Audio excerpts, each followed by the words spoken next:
Bushnell. Performance is the only thing. Federal Premium Ammunition, surgical precision, terminal results. Savage Arms. Better come standard.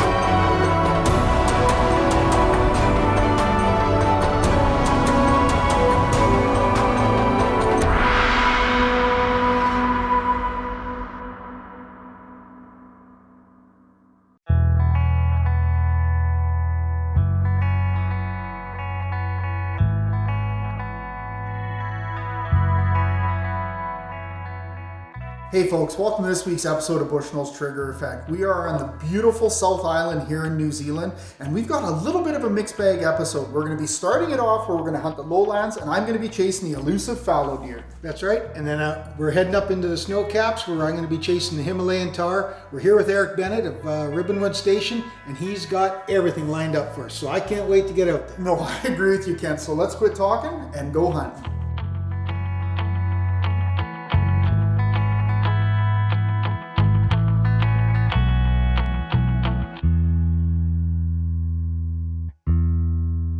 So my fallow deer hunt actually started immediately after I had harvested my New Zealand red stag. We had spotted a great fallow deer buck en route to hunting my stag and followed it in the back of our minds. However, with my red stag down and the morning still young, it was go time. Rightio, I reckon the stag's down, the boys will cape him. Okay. And I think what we should do is go and have a go at this fallow before the sun gets onto him. Okay. Because as soon as that sun gets on there, he's likely to move out. And then we mightn't get a chance at him or mightn't find where he is. Yep. And it just gives us a chance to get a double banger today, because we've got a lot of country for you guys to look at. Well, and you don't have to convince me. I was sold when you started talking, so let's get heading down the hill then.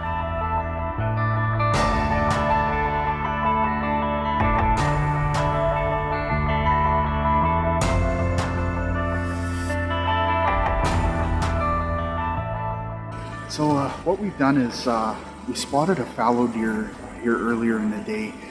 We're just going to kind of sneak up over this ridge, have a look and see if it's still in there, and maybe I'll get my first New Zealand fallow deer. So I'm pretty excited about this, but let's get going.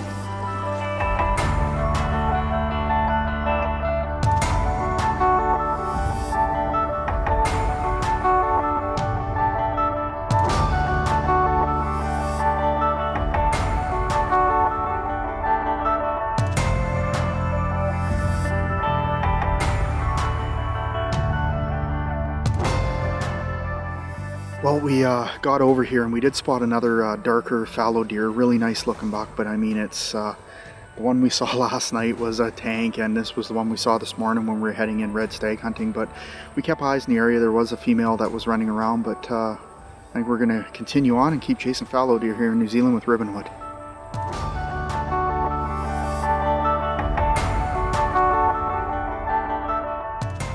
On our way back from the morning's hunt to Ribbonwood's Lodge, we spotted a young fallow deer buck. However, this guy needs a few more years to run around in this pristine New Zealand habitat.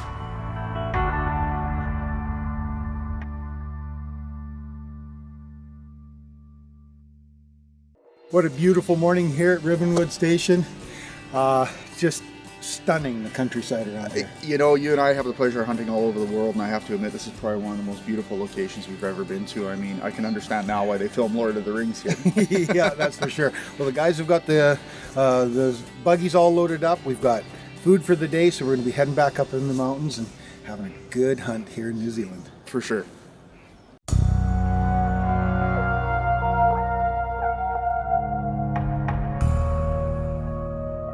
One of the most exciting things about New Zealand is it has a diverse and game-rich environment. You just never know what or when you're going to see something. Well, we just got up into the foothills, I guess you'd call it, and we come across a group of stags and a notorious red stag that Eric has called Captain Hook. He gave us a slip. I mean, I got a little bit of footage of him, but he was with some hinds and they've gone up. Yesterday we saw him up right up in the high basins up here. So he does a lot of traveling. We'll see if we can't cross his path. We're looking down in some valleys right now for some fallow deer, so the day is open for just about anything. We've got an open slate, so looking pretty good today.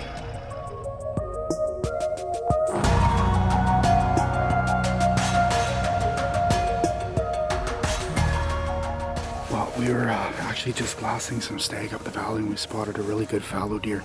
It's about a 200-yard shot, very steep downhill, but he's moving away pretty quick, so we're going to see if we can pull something off here. If not, we might have to reposition, but let's get going.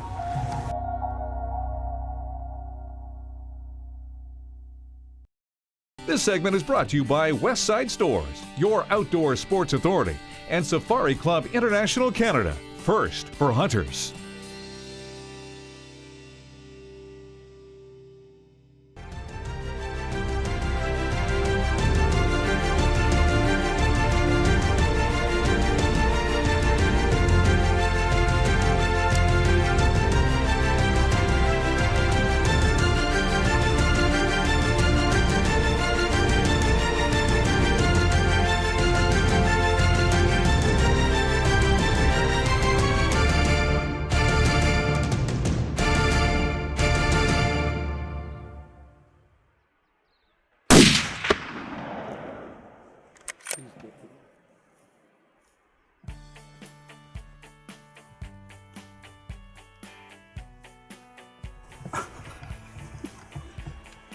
That was a bit of a tricky shot.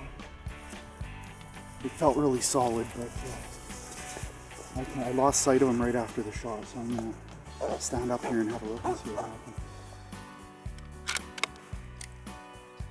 Well, what we're going to do is, Eric and the boys, they did see it tumble. I lost sight after the shot because I was in a really awkward position.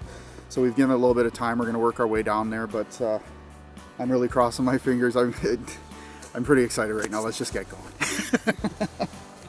You know, Kent, while we're sitting here hunting, fallow deer in the wilds of New Zealand, it kind of got me thinking about the fact that when people go into restaurants and they order venison, what they don't realize is they're actually eating a domestic fallow deer. Yeah, I mean, the human race has been domesticating wild animals to provide food for thousands of years, and I think that's a great topic for Conservation Connection. I agree. Well, traditionally we regard domestication as the livestock species we see today, with ruminants, cattle, sheep, goats. The first known domestication of animals occurred almost 15,000 years ago, and it started with the wolf. Nomadic hunters raised wolves to help them with both protecting their camps as well as obtaining food sources. And as these animals were brought over to North America with some of the early explorers, domestication over here, continued to expand. Fallow deer have a natural resistance to disease and parasites. This made them a prime candidate for domestication to early civilizations. By 1905 or 1910, I believe, a lot of the indigenous species were getting, hunted to extinction, so open hunting was outlawed. Fallow deer is one of the most widely used animals for domestication for the purpose of obtaining venison. As a matter of fact, their domestication dates back to almost 19th century BC. And it wasn't until about the 1980s that wildlife game farming actually became relevant again. Unfortunately, through the 80s and 90s, through different diseases of concern, chronic wasting disease, blue tongue, a lot of these wildlife game farms and gaming operations just weren't viable, and game farming to this point has been a struggle. It's been ups and downs, but recently we've had trouble with exports, and game farming at this point doesn't seem a very viable practice.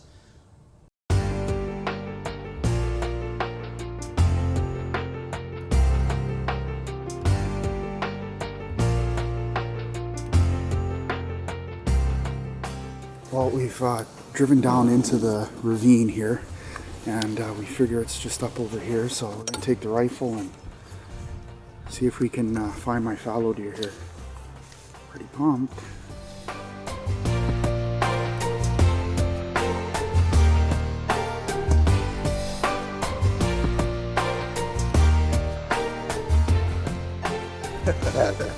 That's definitely down. Now we can take Now you're gonna shake my hand. yeah, Yeah, he's lying down right there. That's awesome. Fallow deer down in New Zealand. Let's go have a look at this thing.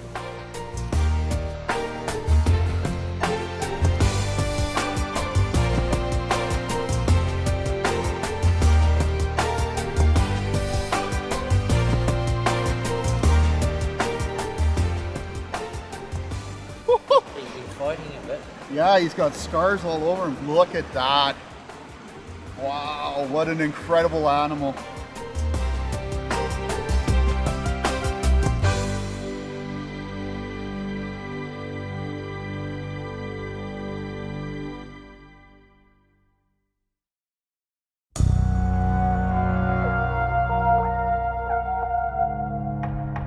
Well, Eric, this is my very first fallow deer ever. I don't know if you knew that or not, but to get it in New Zealand on your property here at Ribbonwood, what an amazing experience.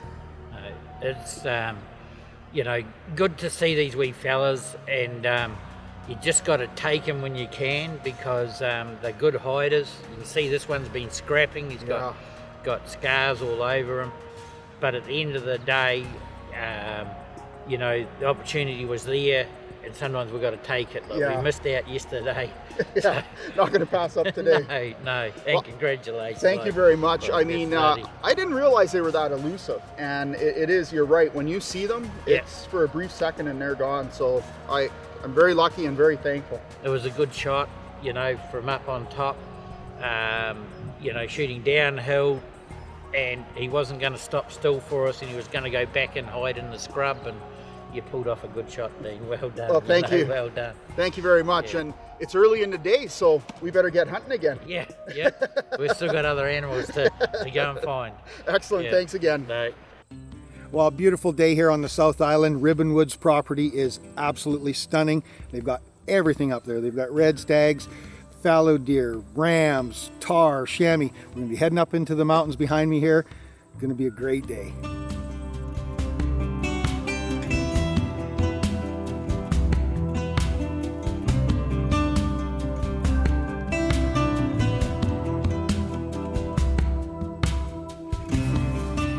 Well, we were just working our way up this track, trying to get up and over the other side, and we bumped into some red deer, and also there's a few rams up on the top. And when we were looking at them, the young bull tahr was working his way down through the tussocky grass, but he's kind of disappeared. Eric says he usually travel in groups, so we're going to try and get up, get some elevation, see if we can't find these tahr.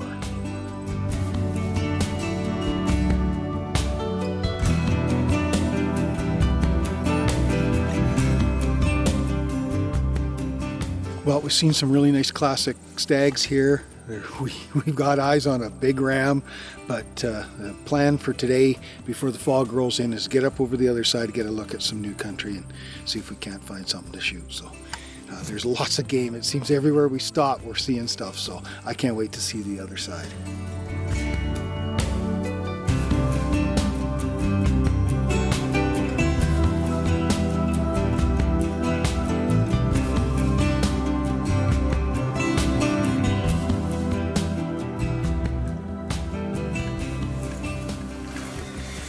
Well, just when you think you've seen it all here, Eric takes us around the corner of a mountain, and it's just absolutely stunning. We're in these big open basins. Apparently there's lots of tahr and chamois in here, and some really, really nice classic stags. So we just got here, we're setting up, we're going to do some glass and see if we can't put eyes on some critters and make a plan for this afternoon.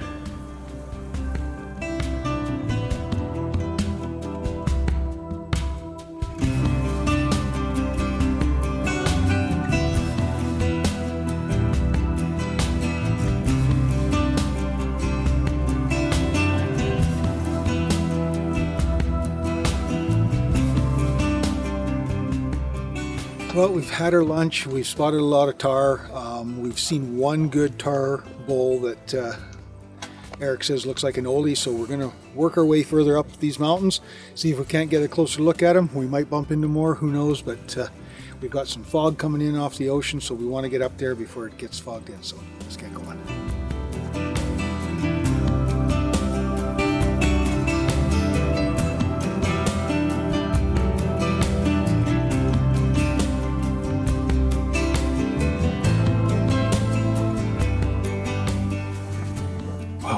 moved up a little bit further up the hill, and right in the snow on the far side of the ridge, there's 5 tahr. Looks like there's a good bull in this bunch, so we're just going to try and figure out a game plan. We may have to swing wide and go in behind a little ridge. Hopefully we can pop out, be a couple hundred yards from him, maybe get a shot at this guy. He's right at the top of the mountain. 1,095 from us. 1,195 from us. 1,100 yards from us right He's now. 1,000.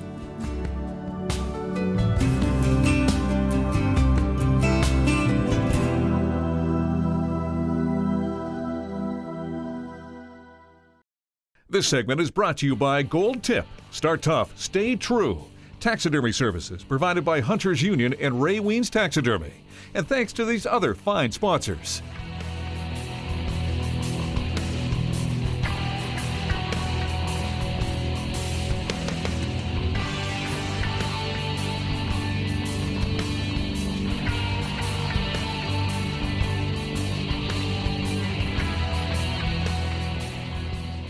Well, we just made it to the rock bluff on the crest of the hill. Eric has informed me that it's 782 meters. I'm sure the gun can do it. My skill level, though, is a little questionable at that distance, so we'll try and get in a little closer. Hopefully they'll move down off of that rock, because there's a ridge between us and them. If they do that, we can sneak over and then get in position, but I think the guys are spotting more animals, so we're going to get the glasses out and start glassing these hills.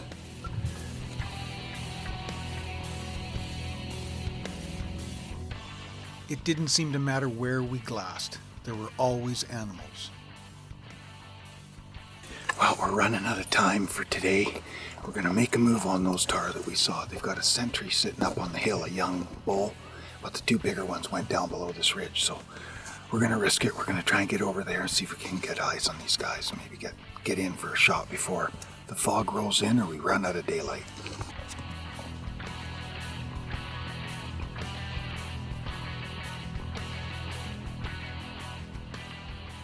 Although we are hunting in April, it is the late fall, early winter here in New Zealand. Well, we got up onto a track that takes us kind of around the corner into a big moon basin. That's where those tahr moved into, so hopefully we can get eyes on them right away, figure out a game plan, maybe get a shot. Every hunter knows that feeling you get when you approach a ridge and get your first look into a basin.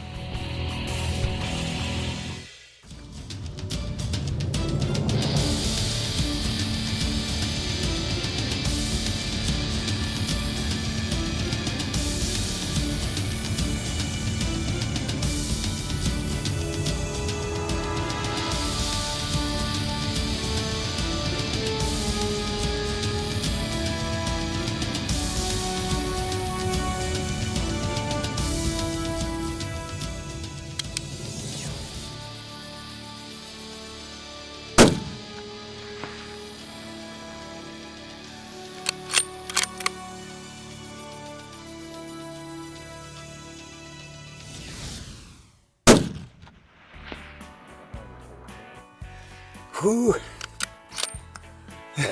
Well done, mate. They take some shooting, those guys. Yeah, no, they take a lot you're of tough. knocking. It was 300 yards, solid on that first shot.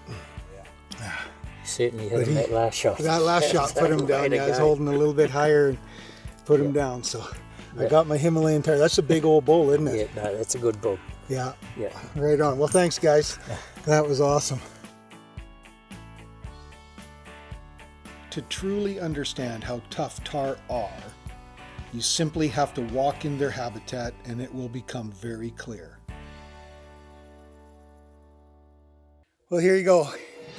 Here's my hard-earned Himalayan tahr with ribbonwood station. Eric, Tom, Paul, Skippy, they all do a great job here.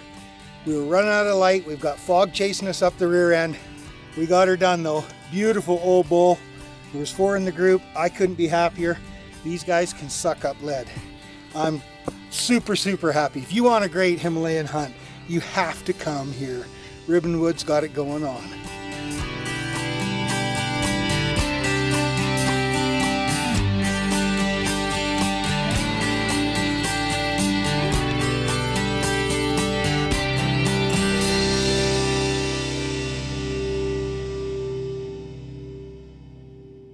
Well, Kent, that was an absolutely amazing low and high elevation experience for sure. And, you know, I will admit when I came to New Zealand, I was a little bit ignorant on hunting fallow deer. I thought it was going to be a lot easier than what it was, but they are an elusive critter. You see them 1 second, they're gone the next, and I couldn't be happier. And I don't mind admitting, that was my very first ever fallow deer. It is a memory of a lifetime. I will never forget it. Well, congrats to you on that. Beautiful, beautiful deer. Now, for the Himalayan tahr, those tahr can be in really, really tough spots, and this one was. But you know what? The guides made it real easy. Eric's guides here, Tom and Paul and Skippy, I mean, they got us up close.